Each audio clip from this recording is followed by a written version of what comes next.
Oke, assalamualaikum warahmatullahi wabarakatuh, teman-teman auditor yang kami banggakan. Kita lanjut dalam pertemuan ini kita akan mendiskusikan tentang investasi.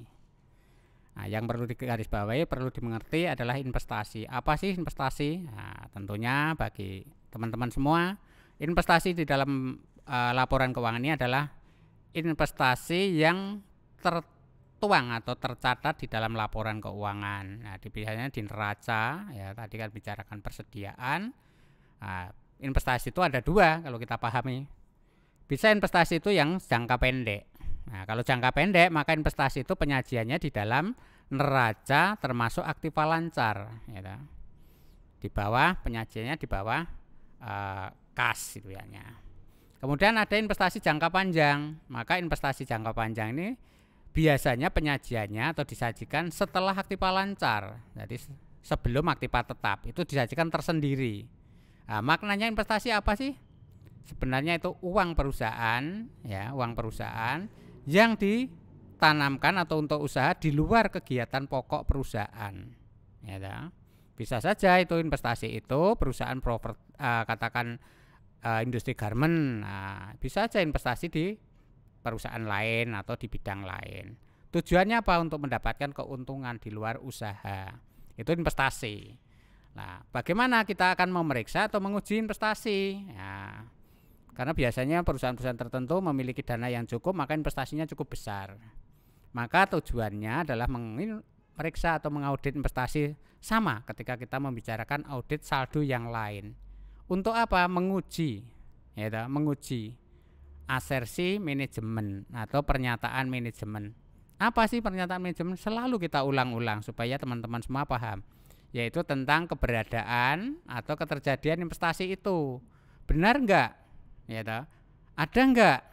Pernah terjadi enggak investasi itu?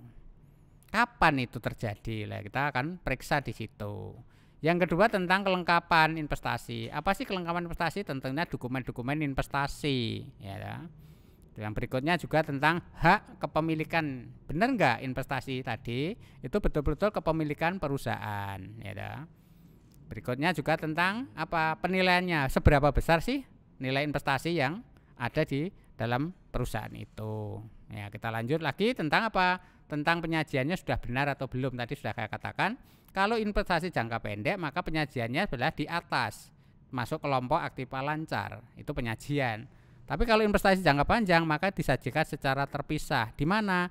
Oh, di setelah aktiva lancar sebelum aktiva tetap. Itu tentang investasi. Lantas bagaimana? Ini kita akan tujuan untuk mengaudit investasi. Tentunya memperoleh keyakinan tentang saldo itu. Ya, saldo apa? Saldo investasi itu handal atau benar atau tidak. Ya, itu kita akan buktikan di investasi itu. Itu tujuan untuk mengaudit investasi.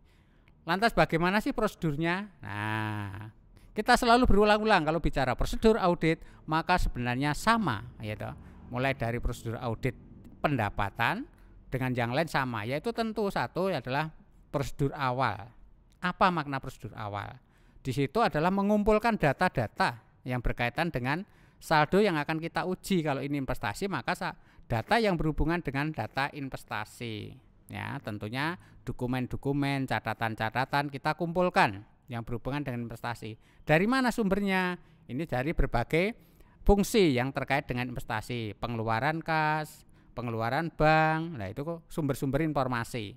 Ya, bagian akuntansi, ya, ini mencatat atau tidak. Kalau sudah terkumpul semua, maka lakukan, ya, kita melakukan apa? Prosedur analisis terhadap investasi. Apa yang disebut prosedur analisis? Tentunya kita akan melihat investasi ini kita uji, paling sederhana adalah membandingkan. Tahun kemarin investasinya berapa, sekarang berapa, naik atau turun. Kalau turun ada apa, kalau naik itu ada motivasi apa. Nah, itu tujuan analisis investasi. Ya, berikutnya apa? Kita akan menguji, ya, transaksi secara detailnya. Kalau tadi sudah kita bandingkan, maka kita dapat gambaran menganalisa tadi, maka kita akan masuk saldo investasi di buku besar di neraca berapa, kita lihat ke buku besar. Buku besar kita lihat saldo awalnya sudah benar atau belum, sesuai dengan catatan saldo akhir kemarin atau belum, maka kita lihat. Setelah itu kita amati transaksi yang mungkin karena investasinya banyak, tapi biasanya investasinya nggak terlalu banyak ya. Kita bisa langsung ya, kalau tidak terlalu banyak investasinya, maka kita bisa langsung menguji secara keseluruhan. Tetapi kalau banyak ya kita sampling ya. Kita sampling. Tapi umumnya tidak banyak, maka transaksi ini bisa kita uji dari buku besar ke jurnal, sudah benar atau belum. Jurnal sudah benar, yakin, maka kita uji ke dokumen transaksinya, ada atau tidak, sesuai dengan jurnal atau tidak. Itulah cara menguji saldo investasi.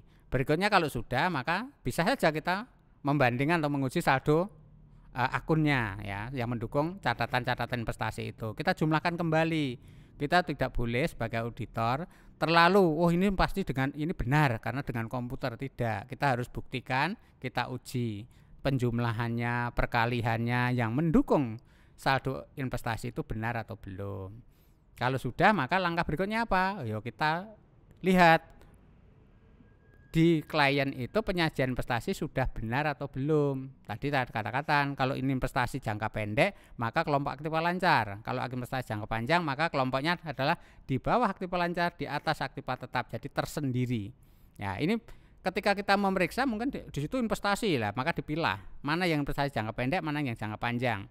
Ketika itu sudah terjadi seperti itu, bisa disajikan dua hal. Yang jangka pendek kelompoknya aktiva lancar, yang jangka panjang kita tercantum tersendiri. Itu cara menyajikan di dalam laporan keuangan. Jangan-jangan perusahaan pokoknya investasi jadi satu lah, ini kadang sering sekali terjadi.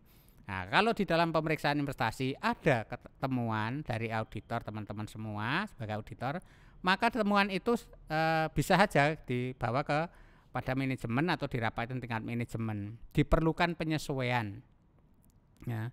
Tapi teman-teman auditor juga harus hati-hati ketika menyampaikan. Kalau temuan itu betul-betul ada datanya, dokumennya lengkap, maka dimintakan persetujuan untuk dibuat jurnal penyesuaian. Lantas bagaimana kalau manajemen tidak mau menerima usulan jurnal penyesuaian? Lah inilah tugas auditor. Kalau tidak mau menerima usulan penyesuaian, otomatis laporan keuangan khususnya menyangkut investasi, maka seperti adanya sebelum diaudit. Cuman harus ada pengecualian ini nanti. Di pendapat auditor ya, ada pendapat akuntan harus ada pengecualian. Laporan keuangan ini sudah wajar, kecuali lah itu. Di klausal itu harus ada pengecualian. Ini tentang temuan yang harus diungkapkan di dalam catatan laporan keuangan. Saya kira itu beberapa yang prinsip di dalam kita mengaudit investasi. Maka kita akan bicarakan mungkin lebih jauh, mungkin lebih dekat. Kita bisa diskusi lewat katakan mungkin offline atau kita lewat akan Google Classroom atau WA. Silahkan saja teman-teman auditor untuk melakukan sesuatu mungkin yang perlu ditanyakan dengan kami, silahkan dibawa untuk didiskusikan. Saya kira itu untuk pertemuan hari ini. Kita lanjut pertemuan yang akan datang. Assalamualaikum warahmatullahi wabarakatuh.